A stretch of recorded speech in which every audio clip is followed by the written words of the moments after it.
I will not get involved with anybody I work with. So that was my rule in the film industry, and I didn't. I have to understand the role.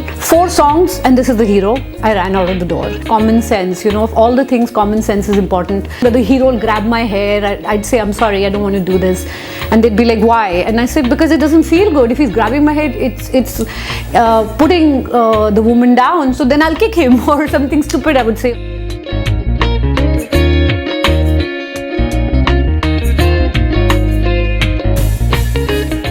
Of all the characters that I've played, the most flamboyant character I ever played was from Chori Chori Chupke Chupke, Madhubala. She was the most flamboyant character.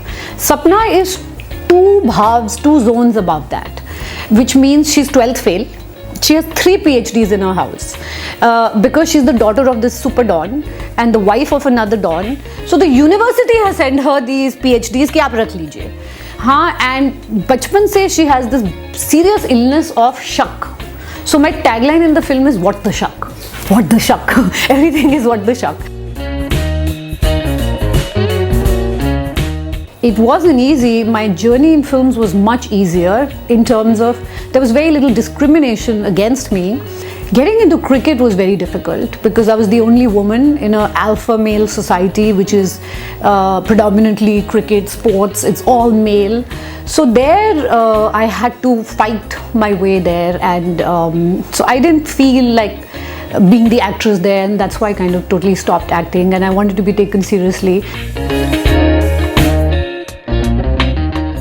If you go back and do some research and you check how many owners have hugged cricketers, I can show you every owner has hugged every cricketer, but somehow I always got pinpointed because I'm an actress that, oh, she's having an affair with this guy. Or for another reason, if I asked a question to somebody, it's okay if any other owner would ask a question to a cricketer, but if I asked a question, I was raving and ranting or getting angry, or why is she asking because she's a woman. So those kind of things, but it's fine. I'm tough, I'm a Fauji kid. I've grown up in boarding schools, I've been to different cities and lived like that, so I can take care of myself. I've been in this industry for, as you say, 20 years. I have not had a single experience ever that has been demeaning to me or somebody's tried to take undue advantage. Having said that, that doesn't mean there are people like this. That's point number 1. Point number 2 is there'll always be people in this industry and in every other industry that will do anything to reach the next step, right? That's also there. So you cannot change that. And point number 3 is there'll also be people who will always try to see somebody who's vulnerable and try to take advantage. So there's no black and white here, there's a lot of gray area. But when a woman turns around and says, this is what happened to me, the first thing people say is, oh, she's doing it for publicity. I don't think so. This is not about publicity because you get such a negative backlash. And everyone points fingers at you. I don't think any woman wants publicity like this. So I think that one has to be sensitive and create a conducive environment where, and unless these problems are coming out, there'll never be answers.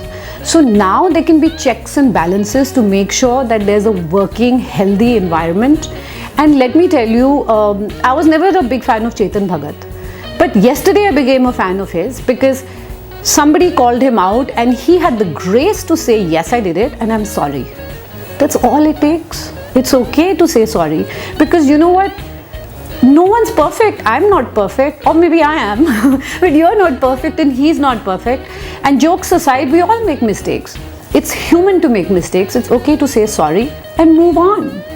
But to get stuck and say this woman is lying and she's doing this for publicity and all, it's out of line. I don't think that's fair. Just to shame somebody is really sad, and especially when women join this and say this, unless you were in that room, please don't say anything, keep quiet.